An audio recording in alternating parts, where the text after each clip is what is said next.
America. Welcome to the eulogy, eat it up. It's called political buffoonery. Hello and welcome to Buffoon of the Week. This is a show that reviews last week's news and current events in search of people who did or said something so incredibly idiotic that they merit the recognition that our dubious distinction brings.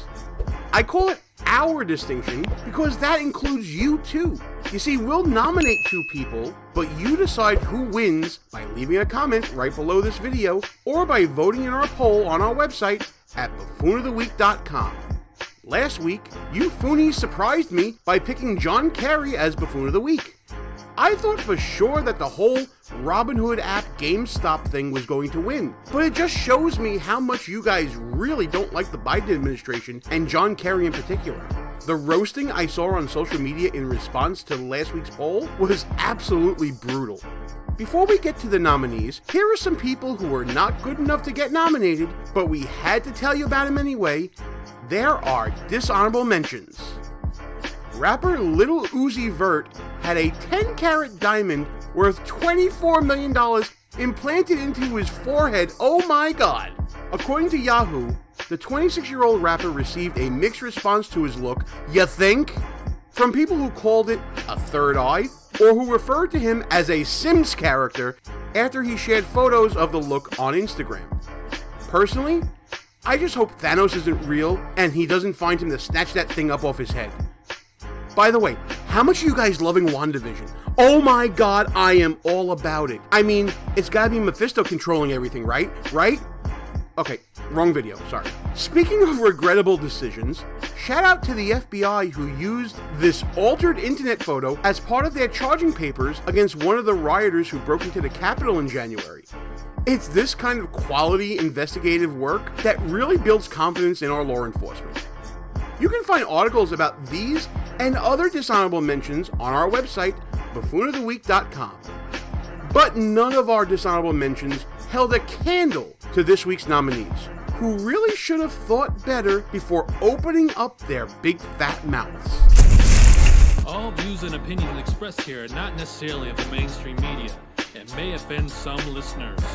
It's called political buffoonery. This week's first nominee is Congresswoman Alexandria Ocasio-Cortez from the People's Republic of New York. Last week, AOC posted an Instagram Live video where she described the terror and dread she experienced when, according to her, rioters breached her offices on January 6th during the Capitol break-in. When all of a sudden, I hear boom, boom, boom, boom, boom on my door. And then I hear these huge, violent bangs on my door, and then every door going into my office. Just bang, bang. Oh, shoot, see, look, I'm banging it over again. Like someone was trying to break the door down. And there was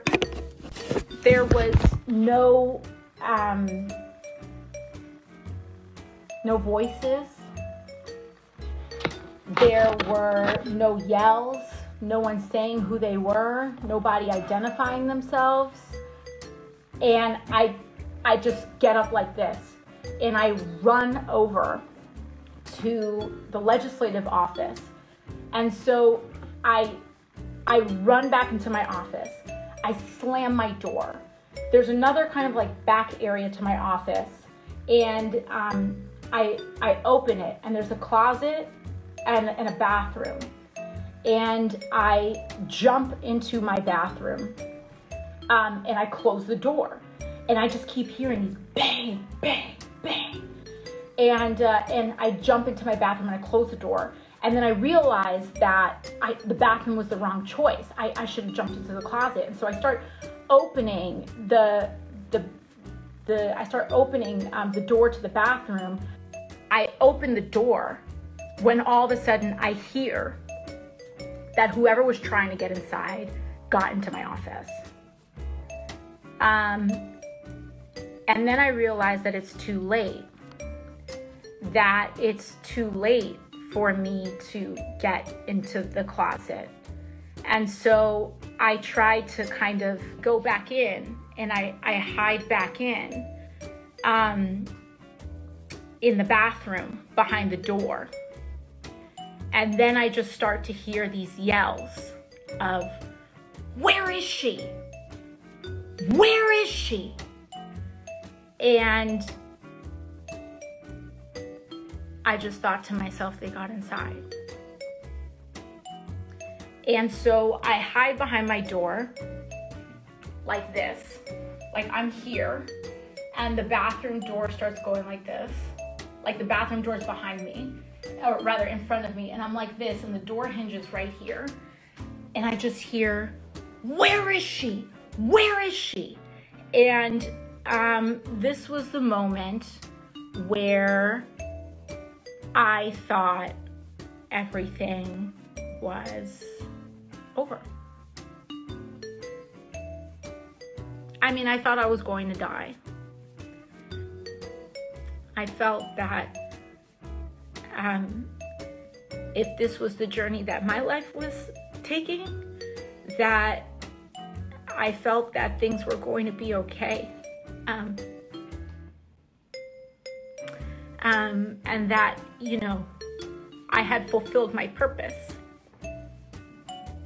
While AOC's story sounds traumatizing, Nancy Mace, a freshman Republican congresswoman from South Carolina who has offices just down the hall from AOC, said that no rioters breached the hallway where their offices are located, and in fact it was Capitol Police that was banging on people's doors.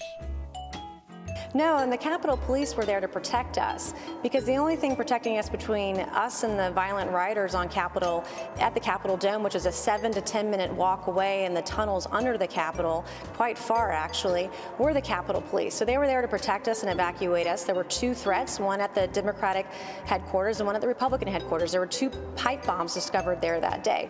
And thank goodness our police were there to protect us, and they were there to evacuate us not once but twice that afternoon.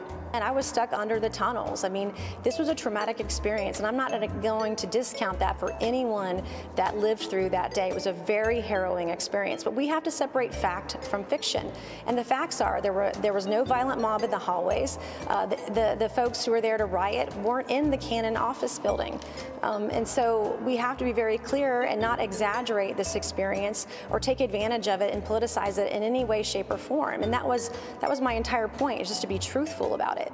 We have to be truthful when we share our stories and our experiences, because we want everyone to understand what we went through and believe us when we talk about it. But when you exaggerate it and are dishonest about how you represent what actually happened, it waters down everyone's trauma and their experience. I've been very vocal about the experiences of that day.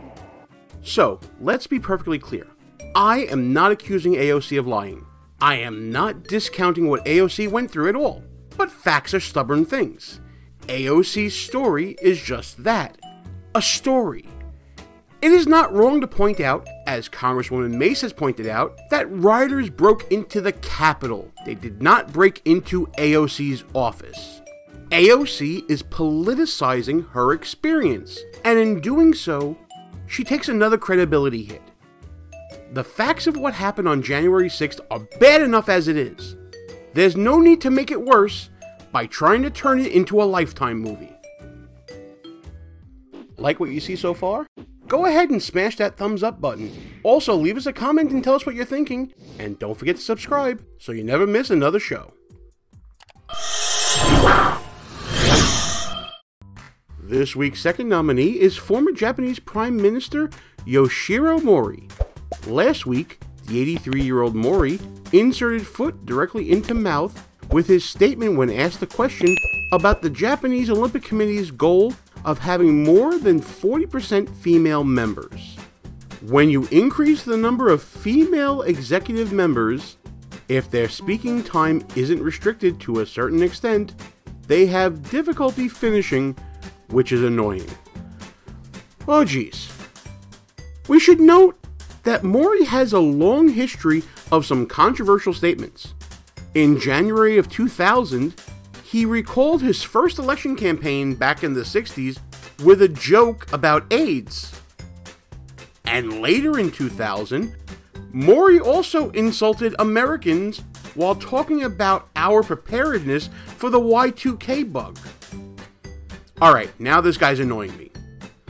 But more recently, Mori has a history of insulting his own nation's Olympians, including Olympic silver medalist Mao Asada and ice dancers Chris Reed and Kathy Reed. As is his pattern, Mori later apologized for his remarks about female executives. 昨日の JOC 評議会での発言につきましては、オリンピック・パラリンピックの精神に反する不適切な表現であったと、このように認識をいたしております。そのために、まず深く反省をしております。そして、発言をいたしました件につきましては撤回をしたい。それから不愉快な思いをされた皆様にはお詫びを申し上げたい。Well, apologizing is all well and good, but as you see, Mori has no intentions of resigning from his position as the head of the Tokyo Olympics Committee. So how genuine is that apology? It seems that Yoshiro Mori is notoriously careless with his words. You can't deny that this is a classic pattern of political buffoonery. Mori's mouth seems to land him in trouble more often than the average politician, and his standing and popularity in Japan is at an all-time low. See, America? We didn't corner the market on buffoonery after all.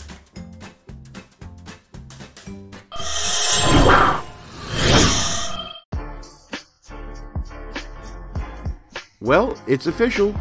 Buffoon of the Week has gone global. We've done our part, now it's your turn. Tell us who you got for Buffoon of the Week. Thanks again for watching, everybody. Special shout out to Conscience for use of his song Political Buffoonery Part 1. The response to it has been amazing. Be sure to come back next week, where we'll have 2 more nominees, but only one can be Buffoon of the Week.